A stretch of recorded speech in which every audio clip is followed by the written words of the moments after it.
दोस्तों, एक छोटा सा सुखी परिवार, रस्तोगी परिवार मुंबई से अपने गांव भानपुर गर्मी की छुट्टी में ट्रेन से जा रहा था। उस परिवार में 4 लोग थे, माता पिता, एक भाई जिसकी उम्र 13 साल थी और एक छोटी बहन प्रिया।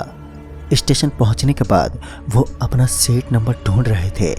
उन लोगों को सीट मिल गई थी और अब वो सभी लोग अपना सामान रख रहे थे। तभी उन्हें अपनी सीट पर एक मिठाई का डब्बा दिखा। वो लोग सोचने लगे कि यह किसकी मिठाई का डब्बा है। तभी उन लोगों ने आसपास के लोगों से पूछा कि कहीं ये डब्बा उनका तो नहीं है, पर किसी ने भी हाँ नहीं बोला। उन्हें लगा कि शायद जो यात्री उनके आने से पहले इस सीट पर बैठे होंगे, शायद वही लोग ये डब्बा भूल गए होंगे। फिर उन्होंने इस मिठाई के डब्बे को ऊपर रख दिया। इन लोगों को क्या पता था कि अब उनके साथ आगे क्या क्या होने वाला है। खैर, सफ़र शुरू हुआ और फिर थोड़ी देर के बाद ट्रेन पटरियों पर अपनी रफ्तार में दौड़ने लगी। पहले दिन का सफ़र तो बहुत बढ़िया गुजरा। रात का खाना खाकर अब वो सब सोने जा रहे थे।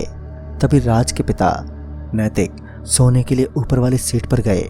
वो बस सोने ही वाले थे कि तभी उन्हें याद आया कि ट्रेन में बैठते समय उन्होंने इस मिठाई के डब्बे को ऊपर वाली सीट पर रखा था, पर इस वक्त वो डब्बा वहां पर नहीं था। राज के पिता नैतिक ने सोचा कि हो सकता है कोई उसे ले गया हो या फिर वहीं पर गिर गया होगा। उन्होंने इस बात पर ज़्यादा ध्यान नहीं दिया। फिर अगली सुबह सभी लोग नींद से जागे। थोड़ी देर में सब फ्रेश होने के बाद सुबह का नाश्ता करने की तैयारी करने लगे। जैसे ही राज की माँ ने खाना निकाला, पता नहीं कैसे वो खाना खराब हो गया था। उन्हें समझ नहीं आ रहा था कि ऐसा कैसे हो सकता है। तभी उन्हें लाल रंग के कीड़े खाने के अंदर दिखे। वो सब उन्हें देखकर दंग रह गए। उन्होंने तुरंत ही खाने को बाहर फेंक दिया। तभी नैतिक ने देखा कि जिस डब्बे में खाना था उसी डब्बे में वो मिठाई का डब्बा था। उन्होंने फौरन राज से पूछा, राज, ये डब्बा तुमने रखा है क्या? राज डरते हुए बोला, हाँ पापा, इस मिठाई से अच्छी खुशबू आ रही थी इसलिए मैंने रख लिया। नैतिक गुस्से से बोला, क्या ज़रूरत थी इसे रखने की? तभी राज की माँ बोल पड़ी, अभी जाने दो, ये देखो कि अब तक खाना वाला कोई आया क्यों नहीं। तभी नैतिक बोला, अभी सुबह का समय है, नाश्ते वाले आके जा चुके हैं, अब हमें सीधा दोपहर को ही खाना मिलेगा। राज की भूख बढ़ती ही जा रही थी। राज की नज़र उस मिठाई के डब्बे पर ही थी। राज ने चुपके से इस मिठाई के डब्बे को वहां से निकाल लिया और वॉशरूम के बहाने वो ट्रेन के गेट पे गया। वहां जाकर उसने उस मिठाई के डब्बे में से कई सारी मिठाई निकाल कर खा गया। उसने उस डब्बे को ट्रेन के बाहर फेंक दिया। तभी वो चुपचाप आकर अपनी सीट पर बैठ गया। फिर कुछ देर बाद खाना देने वाले भी आ गए। उन्होंने खाना खरीदा और फिर सबकी भूख मिटी। उस दिन सब ठीक रहा, लेकिन दहशत की वो आंधी बस राज को अपने लपेटे में अब लेने ही वाली थी। अगले दिन सुबह अचानक राज चक्कर खाकर नीचे गिर पड़ा। होश में आने के बाद जब उसके पापा ने पूछा कि बेटा तुम्हारी तबीयत खराब है क्या, लेकिन राज का जवाब सुनकर वो दंग रह गए। राज ने कहा, नहीं तो पापा, मैं एकदम ठीक हूँ, मुझे तो पता भी नहीं चला कि आखिर कब मुझे चक्कर आया और कैसे। राज को बिल्कुल भी थकान महसूस नहीं हो रही थी। खैर, रात के लगभग 8 बजे तक वो स्टेशन पहुँचे। वो लोग स्टेशन पहुंचकर टेम्पो में बैठे और अपने गांव निकल गए। अजीब बात तो ये थी कि जैसे ही राज ने अपने कदम अपने घर के भीतर रखे कि तभी पूरे घर की लाइट चली गई। लेकिन इससे भी हैरानी वाली बात तो ये थी कि राज के ऊपर लटकती हुई लाल बल्ब जो किसी दानव की आंख की तरह दृश्य उत्पन्न कर रही थी। तभी उन्होंने एक इलेक्ट्रिशियन को बुलाया तो पता चला कि पूरे घर के बल्ब फ्यूज हो गए हैं। खैर, उस इलेक्ट्रिशियन ने नई बल्ब लगाई और सब ठीक हो गया। अगली सुबह उठते ही बाहर से इन लोगों को जोरों के चीखने की आवाज़ें आ रही थी। जब वो बाहर आए तो उन्हें पता चला कि जिस इलेक्ट्रिशियन ने बीती रात घर के सारे लाइट्स को ठीक किया था, वही इलेक्ट्रिशियन के ऊपर एक बहुत बड़ी तीव्रता की तार गिर गई थी, जिससे उसकी उसी वक्त बड़ी खौफनाक मौत हुई। इस इलेक्ट्रिशियन की मौत से सबका दिल दहल उठा, लेकिन राज एक कोने में भयानक मुस्कान दे रहा था। खैर, दिन गुजरा और आज वो पहर आ रहा था जिसका सभी प्रेतों और बुरी आत्माओं को इंतजार होता है। यानी रात को खाना खाने के बाद सब अपने अपने कमरे में सोने के लिए चले गए। अब रात के करीब 12 बज रहे थे। राज के पिता नैतिक को एक बहुत बुरा सपना आया। उन्हें ऐसा लगा कि राज की जिंदगी खतरे में है और राज को कोई शैतानी ताकत किसी डब्बे में कैद करके किसी दूसरी दुनिया में ले जा रही है। नैतिक फौरन उठा और राज के कमरे में भागता हुआ गया। राज चुपचाप अपने कमरे में गहरी नींद ले रहा था।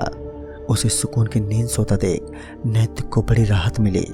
नैतिक अपने कमरे में सोने के लिए चला गया, लेकिन राज सिर्फ सोने का नाटक कर रहा था। नैतिक के वहां से जाने के बाद राज अपने असली रूप में आ गया। राज की 2 दांत मुंह से बाहर निकल रहे थे। उसका पूरा शरीर हड्डी के ढांचे में तब्दील हो गया। अब वो कोई इंसान नहीं बल्कि एक हैवान लग रहा था। वो कमरे से निकला और बाहर जाने लगा। रात बीती और फिर सुबह हुई। राज के पिता उठकर बाहर आ गए। उन्होंने देखा कि राज बाहर वाले कमरे में बैठा था। तभी उन्होंने सोचा कि आज तक राज कभी इतनी जल्दी नहीं उठा, फिर आज ये चमत्कार कैसे हो गया। और राज की आंखें भी पूरी तरह से लाल थीं। अब सभी लोगों को राज में कुछ बदलाव दिख रहे थे, जैसे कि राज पूरे घर का खाना अकेले ही खा जाता। भारी से भारी सामान को बड़ी आसानी से राज एक जगह से दूसरी जगह पर रख देता। हद तो तब हो गई जब एक बार राज के दादाजी ने राज से कहा कि जाओ इन लोगों के साथ और जो हमारा बांस का पेड़ है ना, वहां से कुछ बांस को काट कर ले आओ। राज और उसके साथ 4 मजदूर उस बांस के पेड़ के पास गए। तभी राज पीछे पलटा और अब उसका रूप देखकर वो सब डर के मारे वहीं जम गए। राज के होठों से 2 दांत निकल रहे थे और राज का रूप बहुत भयानक था। राज चिंगारे जा रहा था। इससे पहले कि वो मजदूर कुछ करते, राज ने एक झटके में ही एक मजदूर के ऊपर छलांग लगाई और उसके गले पे अपने दांत कड़ा दिए। ये सब देखकर दूसरे मजदूर वहां से भागे, लेकिन राज ने इतनी तेजी से सब पे वार कर दिया कि किसी को भी वहां से बचकर निकलने का मौका तक नहीं मिला। सिर्फ 10-15 मिनट में ही राज अकेले 6 बांस के पेड़ को वहां से ले आया था। सब हैरान थे कि ये अकेले इतना सब उठाकर कैसे ले आया और इतनी जल्दी इसने इतने सारे बांस को कैसे काट लिया। उन सब ने सोचा कि जो मजदूर राज के साथ थे वो जाकर उनसे पूछेंगे। वो सब राज के साथ गए हुए लोगों से पूछने के लिए गए। जब वो उस बांस के पेड़ के पास गए तो उन्होंने देखा कि जो मजदूर राज के साथ गए थे वो सब मरे पड़े थे। उन सब के जिस्म में खून की एक बूंद भी नहीं थी। उनके जिस्म कटे फटे थे। सभी काफी डर गए थे। सभी लोगों को बड़ा ही अजीब लगा। सबने राज से पूछा कि तुम्हें तो कुछ नहीं हुआ ना? हो सकता है राज के वहां से जाने के बाद इन पर कुछ जानवरों ने हमला कर दिया होगा और इन सबको मौत के घाट उतार दिया। राज फिर से एक कोने में भयानक मुस्कान दे रहा था। ऐसा करते ही उसके दादाजी ने उसे देख लिया। उसके दादाजी समझ चुके थे कि हो ना हो राज के शरीर में जरूर कोई बुरी प्रेत का वास है जो ये सब कर रहा है। उसके दादाजी हमेशा से ही गांव में रहते थे और पुराने जमाने के भी थे, इसलिए उन्हें इन सभी का बहुत ही ज्यादा ज्ञान था। वो अब राज पर अपनी चौकन्नी नजर रख रहे थे। वो इसके बारे में घर में किसी को बताना नहीं चाहते थे। फिर ठीक रात में किसी के कदमों की आहट सुनाई दी। राज के दादाजी भी उठ गए। राज घर के पीछे वाले दरवाजे से जंगल की तरफ जा रहा था। राज के दादाजी उसके पीछे पीछे जाने लगे। फिर थोड़ी देर बाद अब जो वो नज़ारा देख रहे थे ये उनके 75 वर्ष में पहली बार का अनुभव था। उन्होंने देखा कि राज गौशाले में बंधी हुई गायों का खून पीने में व्यस्त है। उस पूरे इलाके में सिर्फ उन गायों की आवाज़ें ही आ रही थी। अब उसके दादाजी उल्टे पांव घर की तरफ भागे। उन्होंने सोचा कि अगर उस राज के अंदर बसे शैतान ने अगर उन्हें देख लिया हो तो वो भी जिंदा नहीं बचेंगे। अब उन्हें सब याद आ रहा था कि कैसे राज के कदम पड़ते ही पूरे घर की बिजली कैसे चली गई, फिर आई हुई इलेक्ट्रिशियन की इतनी दर्दनाक ढंग से मौत कैसे हुई, राज दानव की तरह खाना क्यों खाता था और उन मजदूरों की इतनी भयानक मौत कैसे हो गई। राज के दादाजी ने सोचा कि अब जो होगा कल सुबह होगा। अगली सुबह वो एक पीर बाबा से मिलने गए। राज के दादाजी ने पीर बाबा को सारी बात बताई और सब कुछ सुनने के बाद उस बाबा ने कहा कि तुम्हारे पोते के अंदर किसी शैतान ने घर कर लिया है। एक ऐसा शैतान जो सिर्फ बर्बाद करना जानता है। वो जब एक बार पीछे पड़ जाता है तो फिर इससे बचना बहुत ही मुश्किल होता है। उस बाबा ने बताया कि राज ने आते वक्त अनजान मिठाई के डब्बे में से जिन मिठाइयों को उसने खाया था, उस मिठाई के डब्बे में कोई हैवान की आत्मा कैद थी, जिस वजह से अब वो हैवान की आत्मा राज के जिस्म में कैद है। उस हैवान ने ना जाने कितने घरों को उजाड़ दिया है, इसलिए उसे एक किसी बहुत बड़े महात्मा ने उस मिठाई के डब्बे में बांध दिया था। लेकिन उस मिठाई के डब्बे को दफनाना बहुत ज़रूरी था। लेकिन जिसे उस मिठाई के डब्बे को दफनाने का जिम्मा दिया था, वो शायद उस मिठाई के डब्बे को उसी सीट पर भूल गया जहाँ पर राज था।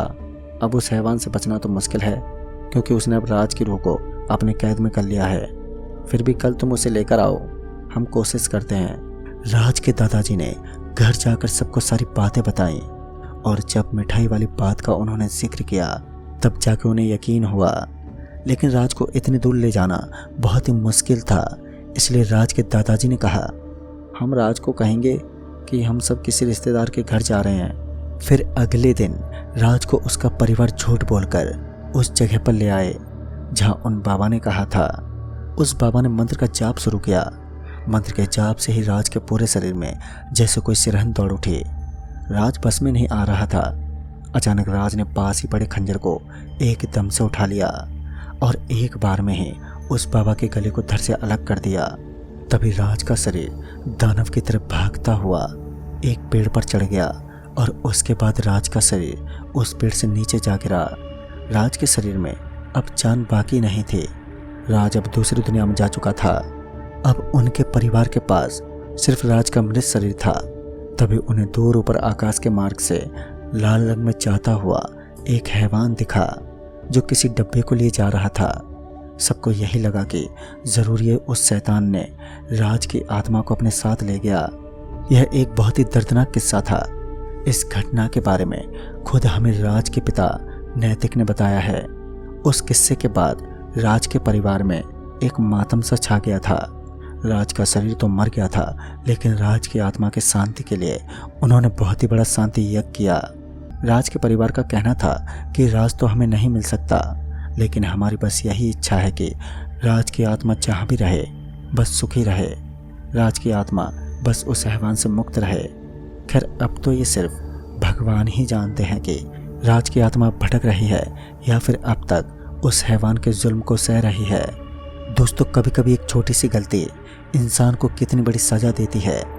दोस्तों, भगवान ना करे कि ऐसा नसीब भी किसी का हो। तो दोस्तों, कभी आप भी ये गलती मत कर बैठना जो राज ने किया, वरना आपका भी अंजाम यही होगा। तो दोस्तों, इस कहानी में बस इतना ही। तब तक के लिए बाय एंड टेक केयर।